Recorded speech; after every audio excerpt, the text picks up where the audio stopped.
Hello, listeners. Welcome to the WWE podcast. It is me, Rocky T, here with Just Incredible and my number one guy, the gardener, Michael Gross. Gentlemen, we are finally here together again. It's been a long quarter of the first quarter of the year for me. I know I haven't been around much, but I'm glad I was able to find the time to finally get here with y'all. There's been so much going on in wrestling over the last few months and the last few years with guys jumping ship and defecting. We thought we want to talk a bit about it. So first, let me get my guys to say hello to everybody. Michael, what's going on? I'm living my best life. I'm here in Louisville. I'm just talking to some of my best co-hosts that I can have in life, and it makes me feel like really great. I wish my nephew Maverick was here, and I wish Mathemus Mark was here, and like everybody, Brian Michael Patrick, all of our co-hosts from WrestleMagic. I wish we were here right now, but honestly, like it's a great thing that we get to talk to PJ because he is a retired star who's like really happy, or semi-retired star. Sorry, I'm not talking for you. So I love our moments that we can have to record, and we do have like a lot of moments, guys, that we have in life. And like I've done a lot of things with everybody knows that I'm in love with this girl named Jennifer. We all know it. We've all seen pictures. I'm a very happy human being. That takes me away a little bit from my content that I can create for everybody. However, with that being that, I mean, Rocky, you have Mrs. Rocky T, Justin, PJ, you have Jill. I actually got to hear her voice the other day when I tried to call you. It's really awesome that like we all have our counterpart. So it's just one of those things that we haven't had a chance for a long time to actually get together because we have real life. So I kind of miss like other people and the other people that we cannot be with today. And I just want to shout out to everybody who listens and wants to contribute a little bit more. It's okay. It's okay to have a life. You have people who counter your life. Congratulations. That's great. So, That's really cool. Mr. PJ Palaco. Yes. Yeah, no, I'm very excited. I'm happy to be here with you guys. This is something I really enjoy when we get together. It's always a great conversation, something that I really treasure. And also, I'm very excited about, we're only a couple of weeks away from WrestleMania, historic WrestleMania. I will be there live in Philadelphia for that weekend. I'm getting my stuff together for that. So, yeah, there's a lot of good stuff going on. So I'm just, again, I'm very grateful, happy to be here with you guys. Rocky, Michael, of course, you guys always hold it down. I'm just happy to be part of the crew. So thank you very much for having me. Well, welcome back, everybody. You guys, welcome to. Shout out to the rest of the crew, Mark and Maverick and Scully. Y'all guys putting some material out there for the WrestleMagic name. I have been swamped with more responsibilities at work, full-time school, taking on some more responsibilities in life with families. It's been a lot for me, but glad to be here again.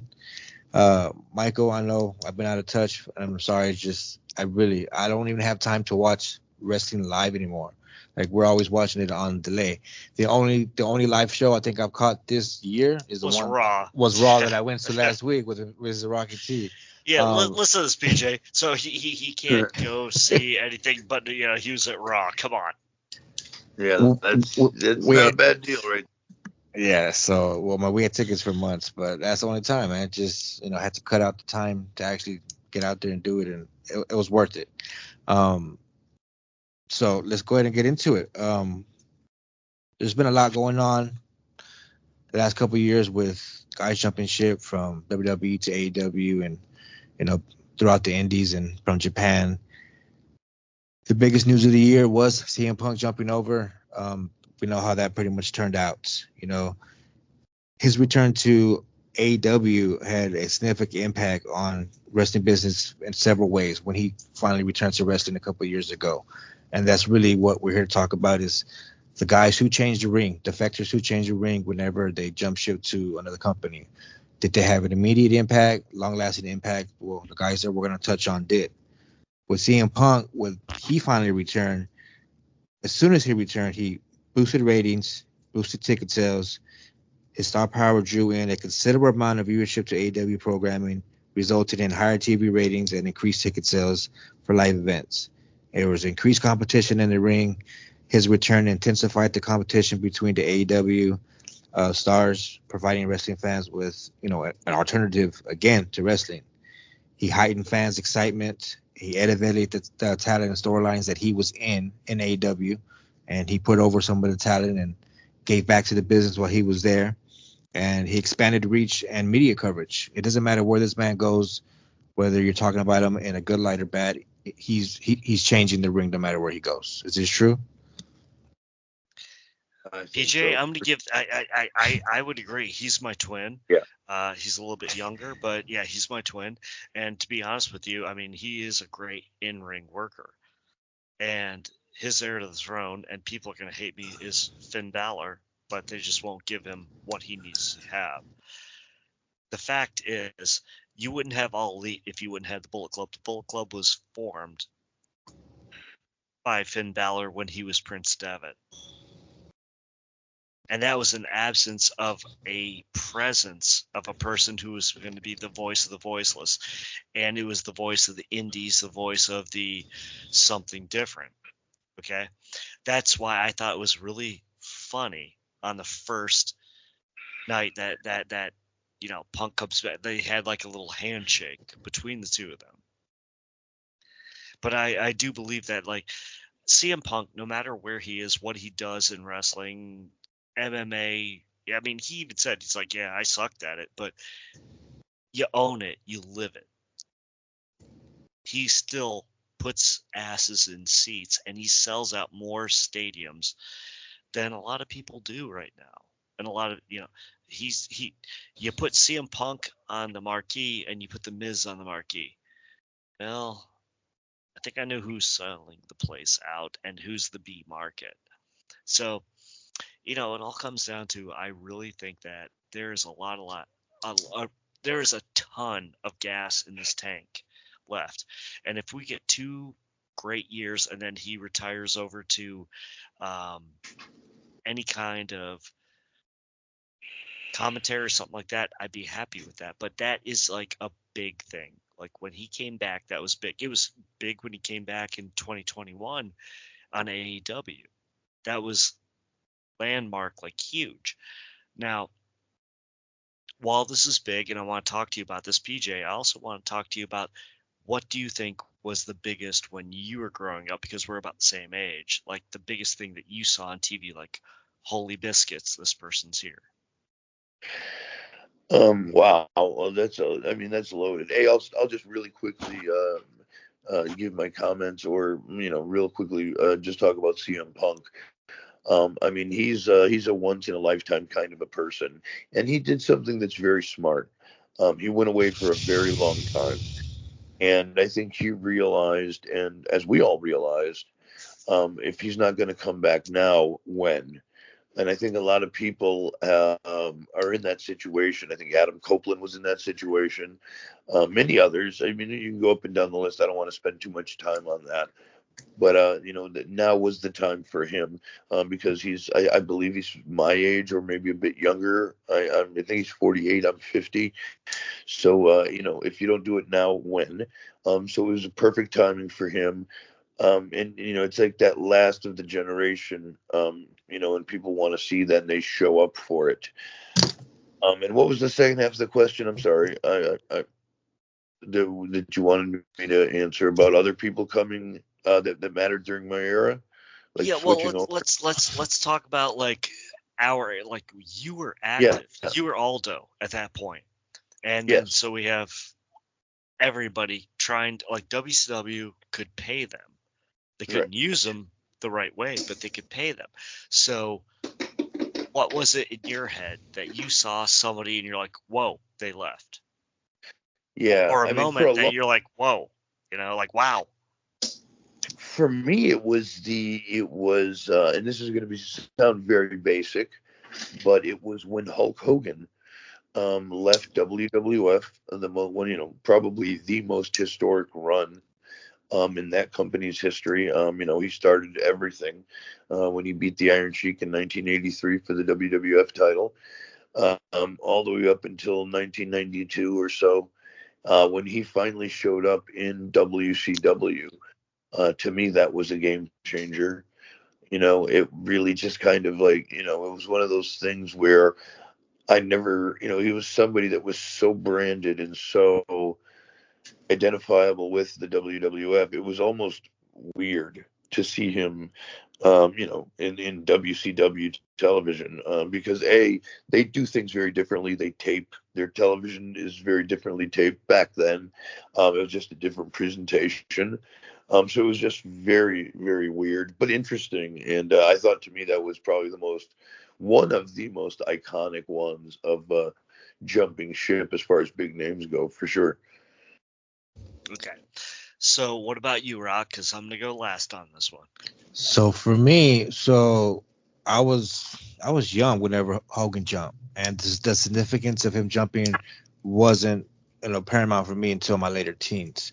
So for me, as a young kid, 10, 11, 12, into the Attitude Era, it was when Y2J jumped to WWF.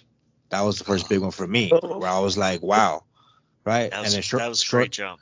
And then shortly after him was Big Show or Paul White. So those two were the two ones from my childhood where I was like, wow, okay, like this is like war, like really the Monday Night Wars. That's what resonates with me, is those two jumps for the Monday Night Wars that get me. So, and it proves that those two guys were smart enough to make the jump, and they had legendary Hall of Fame careers, and they're still at it, right?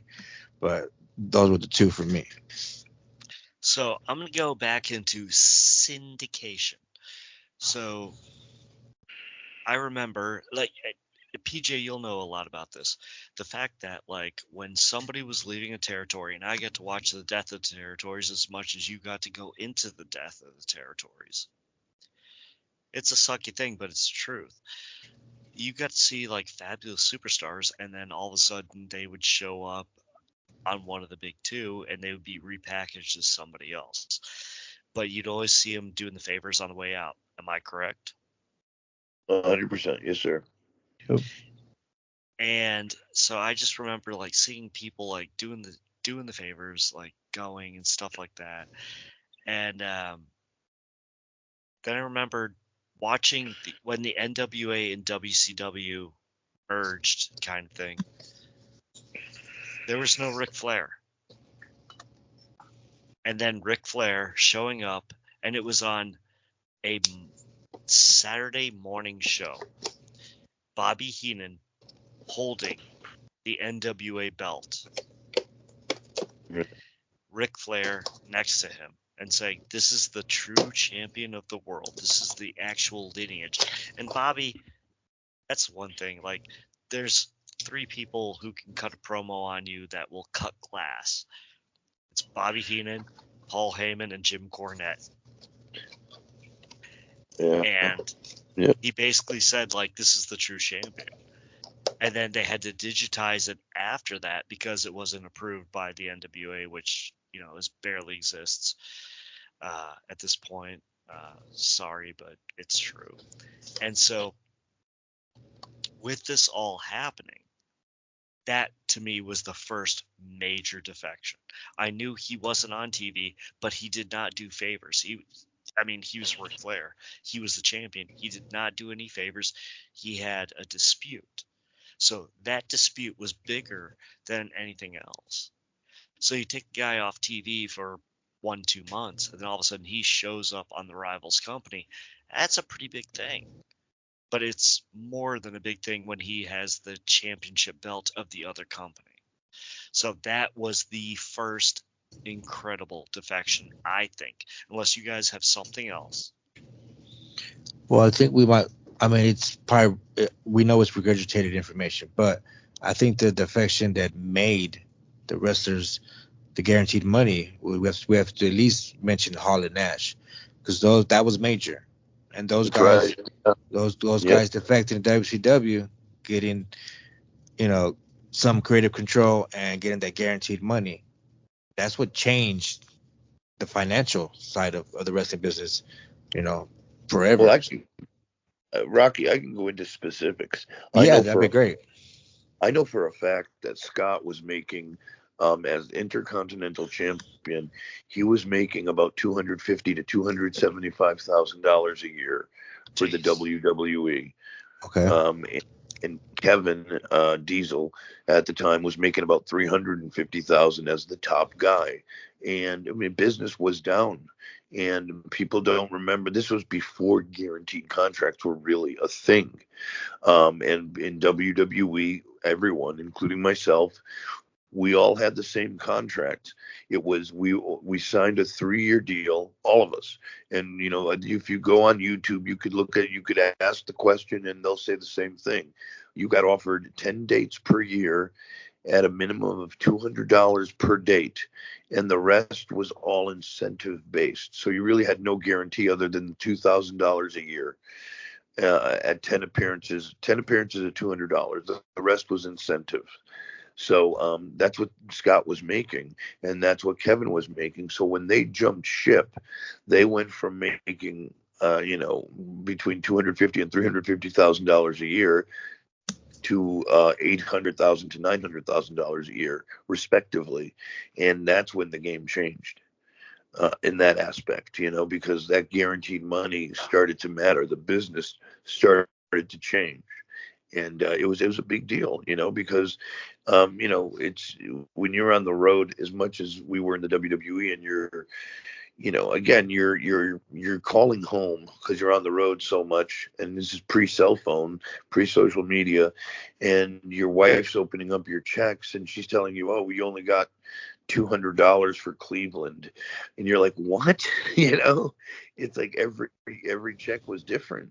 Every show was, because it was dependent on what was the ticket sales for Cleveland? Well, it was $300,000, which is a great house, but then you got to divide it amongst the boys, and who was the main event, who was the opening match. For an opening match, I would get maybe $500 for that Cleveland show, where the main event would maybe get $2,000. So it was that kind of a scale. So wow. you know what I mean. Anyway, just kind of try. I don't know the point of what I'm trying to say, but I'm just trying to drop the light on. No, That's great insight. No, it's great insight. It's absolutely great insight, and honestly, PJ, like to you to give us this honesty is like really honoring. It's favoring. It's no, like, I mean, it's just real. It was just that's the real truth, and I just like to say that because I think people, because they see stars on television, right? They think we're millionaires. They think we have all this, and it was really not that way at all. A lot of guys. I mean, look, it's still good money, but for the amount of work and the amount of pressure and what we were actually doing in the grand scheme of things, it wasn't as glamorous, and it was very difficult, as and then you can get into the other aspect of why there was so much addiction and alcoholism and depression, because we were always trying to just get ahead of the game, and actually the clock is ticking. You only have X amount of years to earn a living and to hopefully get a retirement out of this, and it just wasn't happening under the WWE way. Hence the movement of guaranteed contracts for the boys and what WCW did. So it all is kind of, it all has it all kind of comes around full circle. Well, All right. PJ, I definitely appreciate your honesty on every show that we do. I never try to pull this out of you. I think that means a lot to us that you trust us. Oh no, that's why I'm here. Absolutely and I love does. Yeah, I just want to, like, I just, talking about it. I mean, you and I, like, we talk a lot, but I just want our listeners to know that, like, this is not a fabricated thing or predestined answer. We're shooting on the fly here. You're getting. So, yes. All right. Yeah. So to continue the shoot. Yes. Can I, real quick, Michael? Hit it up. Hit it up, Rock. Well, just because we're right in that same era with Hall and Nash, that was 95, right? So, and then the reason why I'm cutting you off is because I need you to answer this, because you're the one who told me about it, or actually incited me about it. So people say that the marking of the beginning of the Monday Night Wars was actually a defection that happened prior to Hall and Nash. Correct. That's when Luger showed up on the inaugural show of Monday Night Nitro. The Now, first PJ, Nitro, yeah. Yes, in that's Indianapolis at the Mall of America. that's right. Yes. Yeah. But why is it significant? He Michael? was not truly contracted to WWE. They did not realize that his contract had expired, and they still had him booked for a few dates. So he walks out of I think it was called Structure men's store, and he was dressed nice. But for the 90s. For the time, yeah. Yeah, of course. I mean, hey, I know your old theme song. Okay, PJ, so don't mess with me, because I was a big fan of Prong.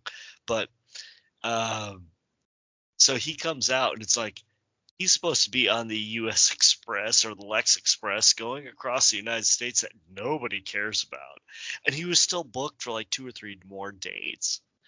So they said that a lot of people backstage. Now, you were there, PJ. Were people going flippant, or what was going on? It really,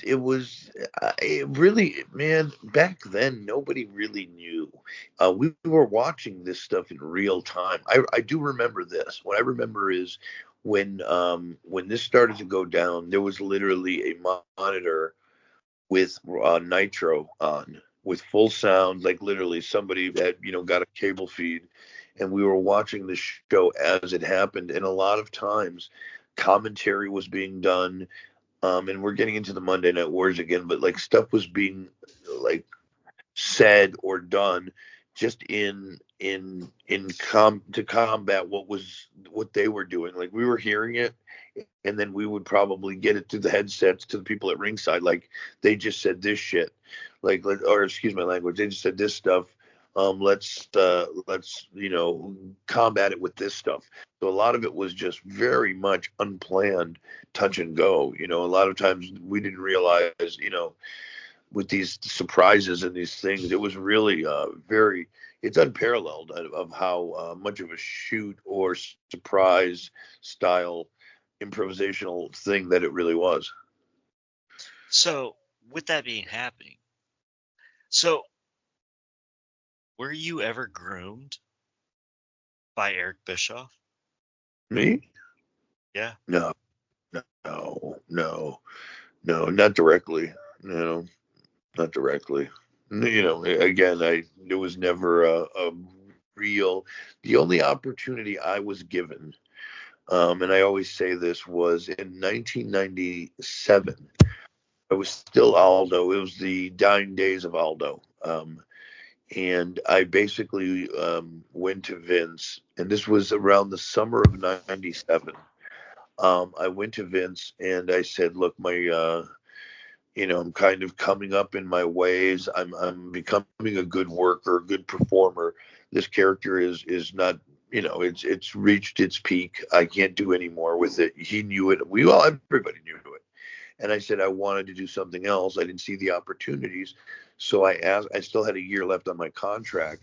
So I went to Stamford, scheduled a meeting with him in the old offices, exit 9 off of I-95, which is Stamford, Connecticut, which the offices aren't even there anymore. They moved a couple exits down, the new TKO offices, but I digress. And anyways, I went to Vince's office and I said, look, Vince, I appreciate it, but I would like my release. And he said no, because Scott and Kevin had talked to me and said, look, we can get you a deal to come down here. Now that was through Scott and Kevin.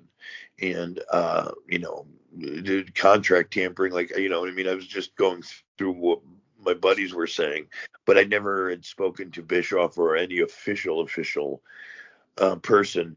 That being said, Vince said no to my request for my contract to be released for my contract. But what he did do was send me to Memphis, to Jerry Lawler's territory, and he wanted me to learn to work as a heel. And then the portion of business right there. Yeah, he'd bring me back up, and this was the time. It's funny, but this was the time Dwayne Johnson was also down there. And we all know this now from the Young Rock show, but I was down there when Dwayne was down there. And no, we did not have any interactions. Not that it was like that. I mean, he was a cool kid, but we never got really, hung out or anything. But it was around that time, and I spent 6 weeks down there. And then finally, Paul Heyman offered me a gig, and with Vince, that Paul went to Vince and said, "Look, just sign the kid over to me," and that's what happened there. But yeah, how that went down. Well, looking at jumping though, I mean, I understand how you went from place to place, and I've seen Scott Hall say many interviews where he thought that you were a wasted talent, and that means a lot to me because I was always a big fan of Scott Hall. I think that as an in-ring performer, and he actually, like, people talk about Kevin Nash, it was Scott Hall that started the Monday Night Wars. It was. Yes, it was. And it was, and he was the most talented out of any of those people in the NWO when he was on his game. So brass tacks and baseball bats, when we go down to it, he'd say, I've seen shoot interviews where he talked about, like, he felt that you were demeaned, that Six, X-Pac, whatever you want to call him, was demeaned. Sean Waltman, he thought that, and he's even talked about, like, he put over on shows Jerry Lynn, which is a good friend of yours. Yes. These are people that you came up with, and I think that he came up with too that we've seen in the AWA. And these are people that are just, like, way too talented. You're way too talented. Can you draw heat? Can you wrestle? What can you do? And so I see that was I think was the person that lighted the torch for what was going to happen in Defections. So let's defect. Rocky? Well, something that also happened during that time period that was more of a forced defection, but I believe it also changed the ring inside and outside the ring, and that would be the Montreal Screwjob. This had a significance. This event had significant ramifications for the wrestling industry. It strained relationships between Bret and the WWE, leading him to leave for rival promotion WCW, as we all know. It also blurred the lines between kayfabe and reality. So as fans became more aware of backstage politics and manipulation within the industry, that one was big for me too, because I remember watching that match live and the fallout of it. And when Bret went to WCW, I honestly started watching WCW a little bit more. I didn't care before when Hall and Nash went over because I was still young, but by that time it's 98. I'm 11. I'm like full wrestling, like I'm full into it. Yeah. So that was the first, I guess the first affection that actually made me start watching WCW. So that one, because Bret was everything for young kids during that time, right? So for me, that was another big thing that really opened my eyes. Just like he said, it really opened the eyes to a lot of fans. So in those 90s, okay, PJ. So there you are. Now you're in ECW. You're taking Raven's spot, and you're seeing everybody jump everywhere. And what did you think would be the biggest defection that would change the game? Because I could tell you mine. It would be Undertaker going to WCW and becoming Mark Callis again, which would have killed business. It would have killed the business. So what do you think, PJ? Wow. I mean, that's an amazing question, and that's a great question. Wow. Right? There could be a lot. Yeah, I mean, you really have to think about that. I am an analyst and a historian, so. Yeah, no, that's a. Whew. Okay. I mean, this would never happen. Okay. But let's just say that the ringmaster never worked out. I mean, that's easy pickings because something. well, that's just something. I mean, I'm just saying. The ringmaster never worked out, which, listen, I was there with Steve, and I worked with him for a couple of months all through the summer that year of right before he broke. I think it was 96, maybe 90, early 90. I don't know. It was summer of 96, I believe, where we were working house shows, and he was very, very unsure if anything was going to work for him. And we had amazing matches, by the way, and we had a great time. And like, if you actually go back and listen, I'm on his podcast twice, his old school podcast. But if you go back to the first podcast I ever did with Steve Austin, he talks about all the good times we had and the time he suplexed me.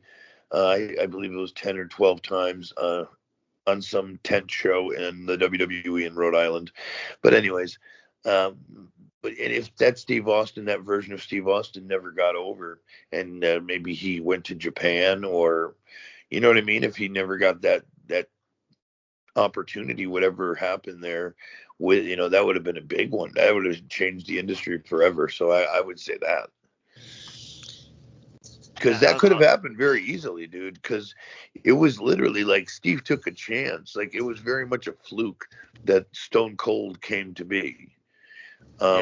Steve was, and I remember us talking about it on the podcast. Steve literally, like, he would have these dark matches, and he would have these opportunities because the camera it wasn't for tape for television. We were still doing syndication. Television was not set up the way it is today. So we would do Raw on Monday, Superstars on Tuesday, and Wrestling Challenge on Wednesdays. All syndicated stuff. Oh God, Wrestling Challenge! You brought that up. Yeah. Well, that's what, and he got over doing those things that were like off air. He would kind of just get the microphone and start doing what we now know as Stone Cold. And Vince started to kind of like, what's going on out there, But it wasn't meant for, never, you know what I mean? Like that kind of stuff. And, but if that didn't happen, and if that never caught on, and it could have easily not been heard. Well, you know what I mean? Somebody could not have picked up on that. It could have just fell under the radar. So yeah, it was, that would have changed the game of pro wrestling, really. So I say Steve.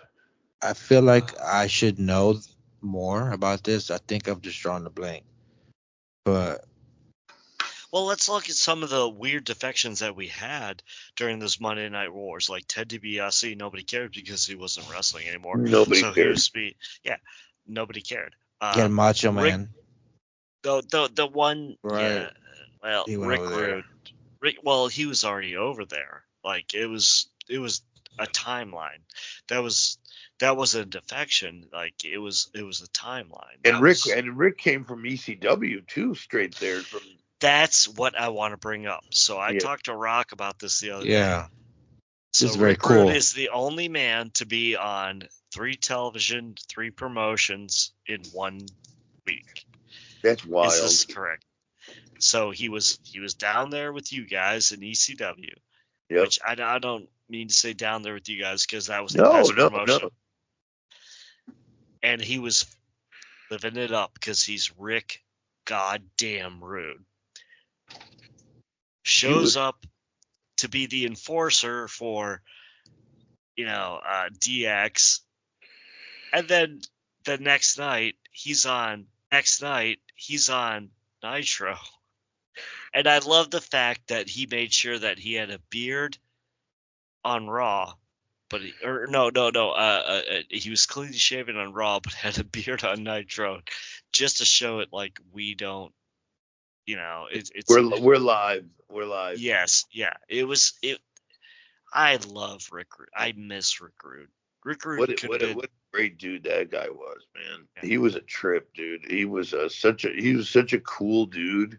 Like, and there was no pretentious. He was not a cocky dude. He was not a bad guy. He was just a super nice, but super talented guy, and so much to offer. So smart. Like, that's the thing that kills me. As much as we have amazingly talented people, maybe it's because I'm a mark, right? Maybe it's because I see it through my mark lens, but we'll never get guys like that again. We get guys, we get different guys that are, smaller, maybe not as charismatic, but here's a guy like Rick Rude who's 6'3", 240, 250, ripped to shreds, has, kind of lived a tough life, been around the block, like some old school stuff, He can and knock anybody out. just a legit tough guy, but a super nice dude and so talented and charismatic. You won't see that today. You'll see some emo guy who's 23 years old, who's 5'6" and 150 pounds, and he's in AEW making $500,000 a year. Go figure. But I think the world's got it all wrong. PJ, if this is about me, 5'9". Stop it. I digress, but it's just like what I'm trying to say is, like, we'll never see guys like that again, and it's a shame. It's a shame. It's wild. And listen, and there's a reason for that, and I'm not going to go off topic. I just want to drop this hint so maybe we could pick this up at another time. But back then, people got into the business not because they were marks for the business, not because they were fans of the business. They got into the wrestling business because, hey, maybe they were ex-football players or ex-tough guys, and they were looking for, they were bouncers at a strip club, right? That seems to be a topic that, you know what I mean? A lot of guys did that, like Scott Hall, etc. It's been featured on documentaries. But you know what I'm saying? Like, now you just get guys that are from wrestling schools that are fans, more like, where you're just getting marks joining the business, not like legit guys in life that could have been a tough, you know what I mean? It's just like a different dynamic. You'll never see a 6'4", 6'3" guy like Rick Rude with those looks and that ability, or a Lex Luger or a Stinger. You know what I mean? Paul Orndorff. Those guys. Paul Orndorff. Yeah, all those guys, all those cats. I don't think you'll ever get those guys again because, the way we groom, I hate to say groom, but the way you groom talent today, it's like join a wrestling school, we give everybody a shot, and it's usually, the smaller guys that are into it now, not necessarily the football player that wants a shot and needs to make money.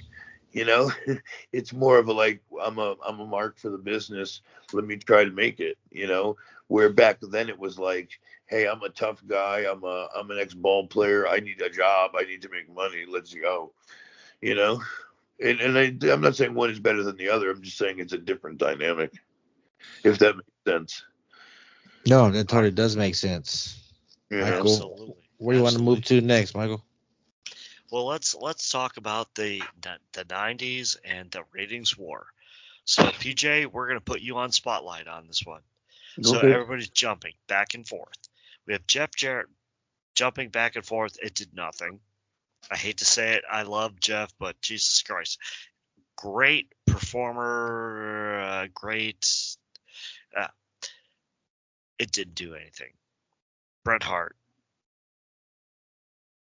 Luger, like I said, was the first. Everything, Then Bischoff is doing a lot of stuff with the Japan. Like, let's bring in, Muda, stuff like that. Let's recognize, like, New Japan people. And in WWF,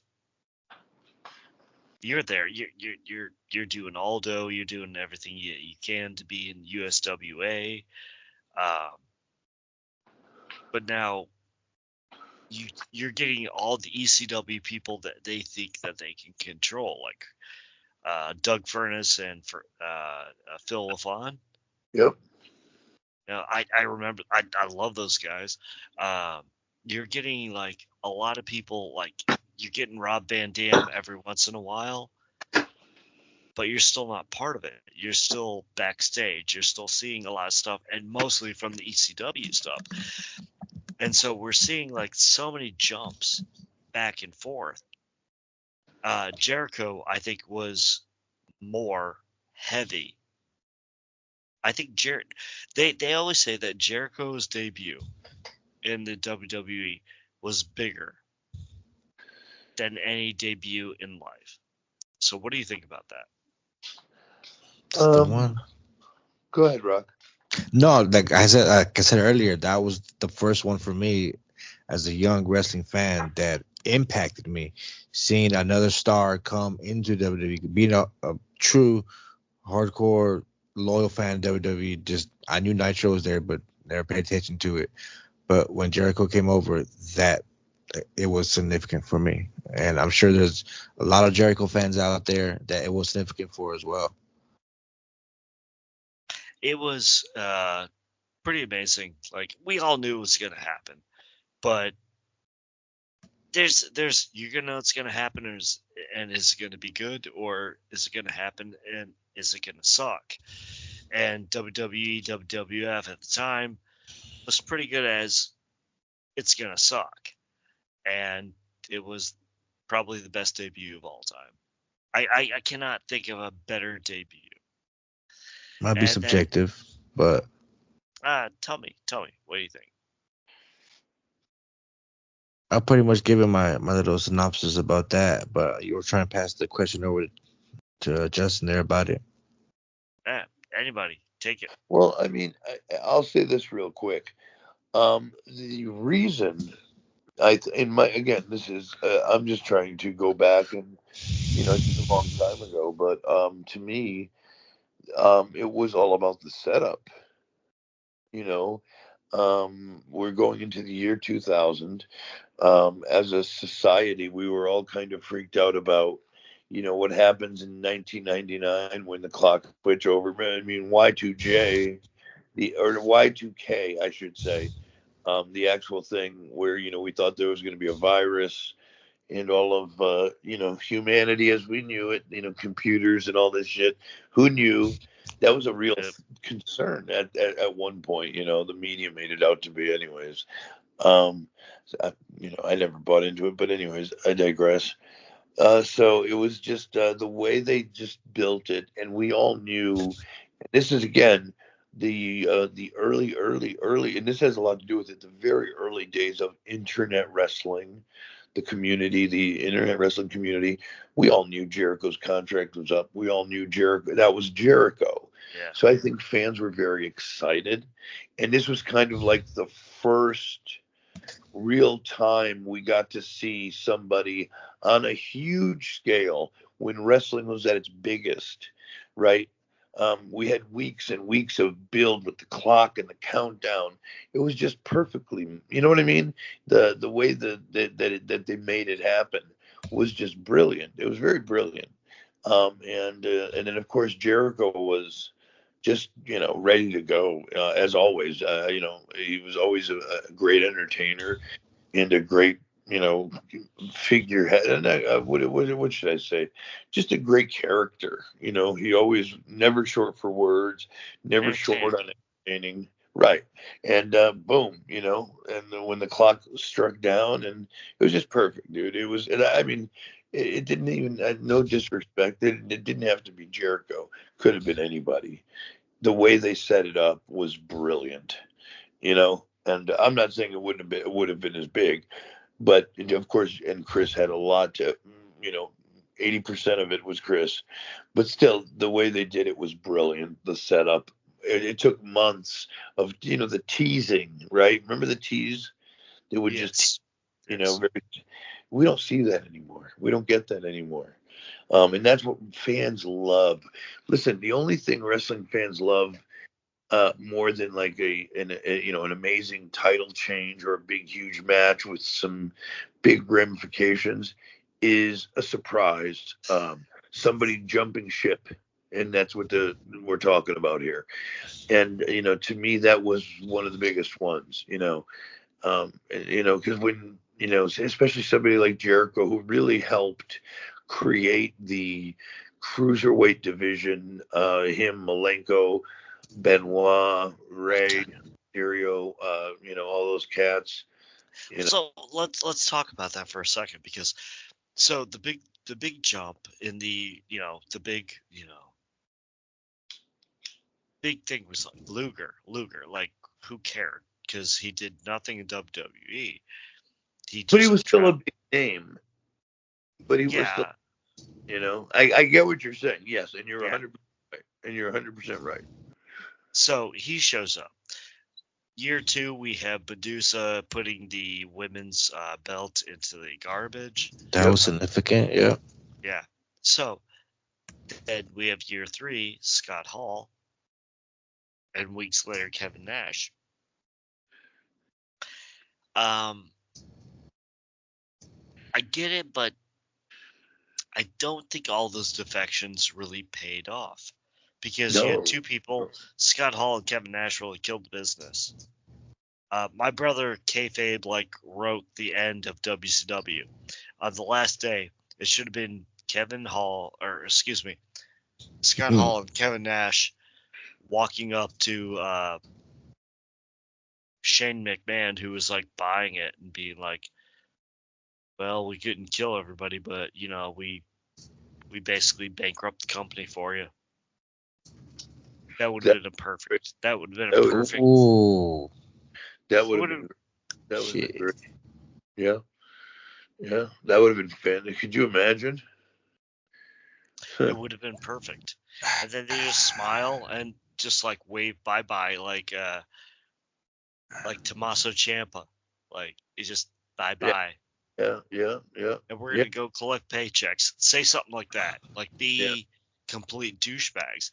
And I think that's the way it should have ended. But anyway, getting back to defecting. So let's look at the mid-90s. We didn't have as much defection. Hogan goes over to WCW because he was already working on Turner with stuff like Thunder in Paradise, which nobody wanted to watch. Right. And guest starred a lot of wrestlers. So we all knew that Jim Neidhart, who was in there, and bro, those were the great days though, where you could get a TV deal, but you know what I mean? Dude, there was so much. They were dying for content. It was so easy to get a gig in those days. It's not even funny, and that was just Hulk was just in the right place at the right time, right? Because they needed content. Cable was exploding at that time in the mid 90s. From 90 to 2001, 2002, kind of pre-internet, cable was king, and it was just exploding. So it was just perfect storm, No, you're absolutely right. And you as being a worker, okay, so I'm thinking 1995, that whole era. So Cornette's doing Smoky Mountain. Obviously, Heyman's doing everything up in ECW with Philadelphia. So this is a whole new breadth of wrestling. And of course, Memphis will not die until late 90s. So it's still not dead. Who are you kidding? Memphis will never die. I know, I and that's where my heart is, baby. But I mean, getting back down to brass tacks and baseball bats, all the characters. Oh God.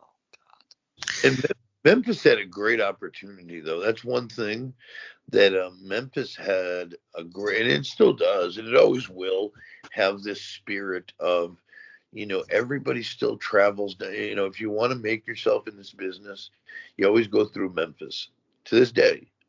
That's number one rule. Right, and it's a beautiful thing, and it's look, it was 6 weeks that probably took 6 years out of my life, and I'm not lying to you. I would love to go on. I would love to do a podcast with you guys about my 6-week trials and tribulations of being in that territory of Louisville, Hendersonville, Nashville, Memphis, the whole thing, Birmingham, all of it. Just it was a great time though. I mean, now looking back, I look back at it very fondly, but it was very hard. But I still think that to this day, it has something beautiful to offer to a lot of the young men and women. It's really cool still. Anyways, I digress. I said that 3 times today, but I don't want to go off on a tangent because I have so much to say. But anyways. Rocky, all right. Yeah. So we've covered a lot. We're of course not gonna be able to cover everything, but we did get a lot of that 90s out of the way. I do want to jump forward into the early 2000s to something significant that happened, and this is something that significant to me as well because I had never heard of this other promotion before until this man jumped. And it was significant for me because he is actually on my Mount Rushmore. And this man's name is Kurt Angle. In 2006. There's various factors, including, of course, health issues and wanting to spend more time with his family. But when he joined TNA Wrestling, he made a significant impact, bringing his star power, his in-ring talent, and credibility from WWE. His presence helped elevate TNA's profile, attracting more viewers, i.e. myself, and establishing the company as a legitimate alternative to WWE. He had memorable matches and storylines during his time there in TNA. I believe, correct me if I'm wrong, but wasn't he technically the first one inducted to TNA's Hall of Fame? He was actually the first person to deny going into Oh, TNA's Hall of Fame. Really? Okay, Yes. see. Yeah, because of his drug and alcohol issues. Okay, but during his time there, he did contribute to the growth and success, changing the game, and absolutely.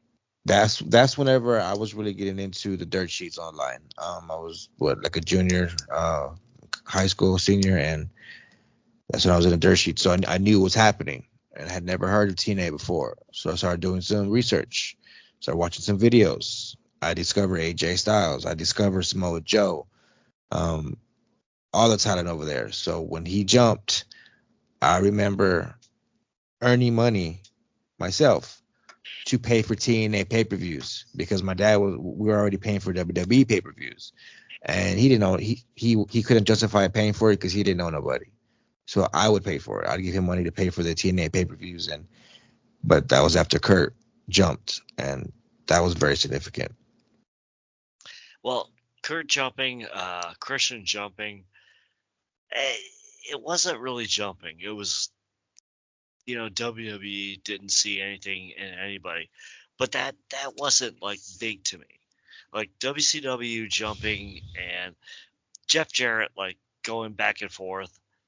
I mean, the guy's a millionaire for a reason. He was the son of a promoter. He knows how to find loopholes in contracts. So, PJ, tell me I'm wrong, but he'll find the best. He'll find the best way for him to get a pay. He will, but here's one thing about, and I got to say this quick, and I may have said this to you before. If not, I'm going to say it now because I think it's important to the way he ran TNA. Do you remember the very early days of TNA when they used to run every Tuesday? That I actually emailed when Bob Broder. When I would email Bob Broder and he would actually use what I said on air, yeah. They used to run once a week, and I remember here's what happened. And Jerry Jarrett was involved, was the boss at the time. It was NWA TNA. They ran weekly pay-per-views for like $9.95. And I remember being down there, I think it was 2003 or 2004. And Jerry Lynn and I, the great Jerry Lynn, we had an amazing feud in TNA. You can go back and Google all this stuff. You can look at it on YouTube. We had a hell of a feud. We kind of reignited the old ECW feud. And in one show, Jerry Lynn and I had, I don't remember what the stipulation was. There's a stipulation match. I think it was like a first blood match or something with, I don't know. But it ended up being an amazing match, like a 5-star match on Meltzer. And we stole the show. And we were mid-card. And Jeff Jarrett himself had to go on right after us. And then in the production meeting, I came to find out afterwards it was a shit show because they completely dissed what Jeff had done because it fell so under par of what Jerry and I had done. And Jerry Jarrett's words in said production meeting were, well, if you can't beat him and have a better match than him, then don't put him on before you. And then Jerry Lynn and I both got let go after that, and neither one of us had a match in TNA for years after that match.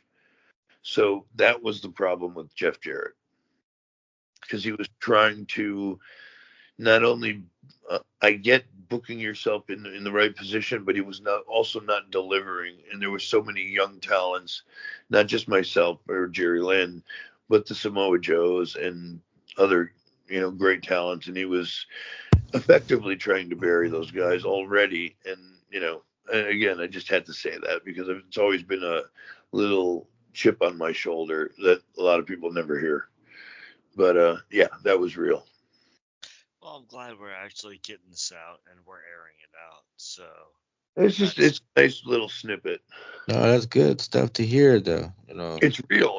That's as real. Yeah, I can't make that shit up. You know what I mean? absolutely appreciate it.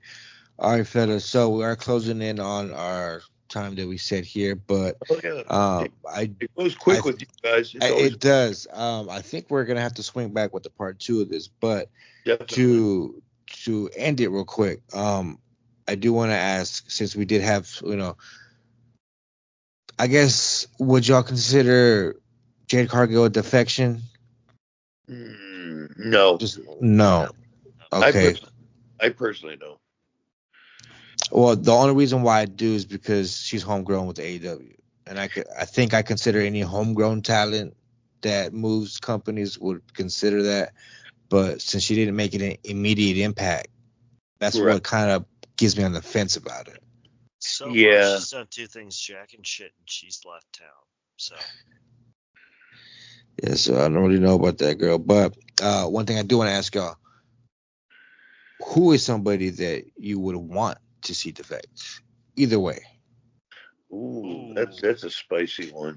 Now, for me, it may not be that great one, but for the women's division, I would like to see Britt Baker come to WWE.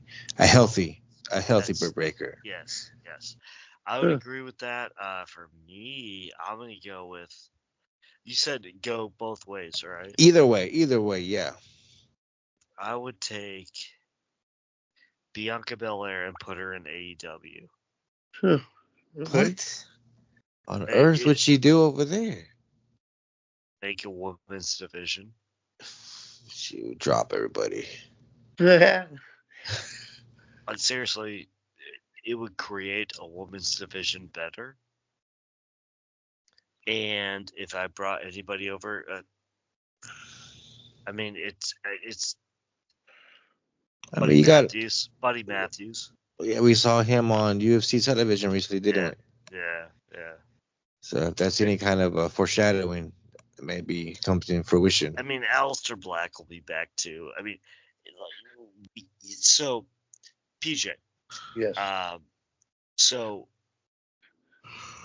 I read an article a long time ago about when all the EVPs of AEW went into a room, they talked, and some kind of outsider like a Meltzer or something like that, these fucking slimes, he came out, he's like, yeah, Cody will be the first to leave. He was right. Yeah. So now we're going to ask the boss, Mr. PJ Polacco, who's going to be the person to leave. Wardlow. I think Wardlow guy. I've Wardlow for a long time because of his look, because of his size, and he has a lot of ability that's untapped. I think if you get him in the right atmosphere, in the right locker room, with the right people, training him up, talking him up, putting him in a positive light, I think that young man has a lot to offer, and that's just me. What about Hobbs? Oh, sure. Yeah, of course. Same thing. Another one. And I hear he's got a great attitude, too. I hear he's a very nice man behind the scenes. And he's willing to try to learn. And, you always want somebody that's teachable, right? Because none of these guys, and I'm not saying that because, because we all need teaching and we all need training, right? Even myself, I could learn. He's a guy that I could definitely could benefit from something like that for sure. Well, who would you not sign? This is a good question. Jack Perry. Yes. Okay. The Bucks. I was a big fan of his, but I just unfortunately I've just seen and heard too much negative. I think he has a lot of, and again, I could be wrong. I don't know the truth. It's just what you hear. So anything I say, just take very lightly. But Jack Perry just seems like he's a ton of problems. Unfortunately, because he's a very talented young man. It's really weird. Like his dad was a celebrity, so everybody cares about that.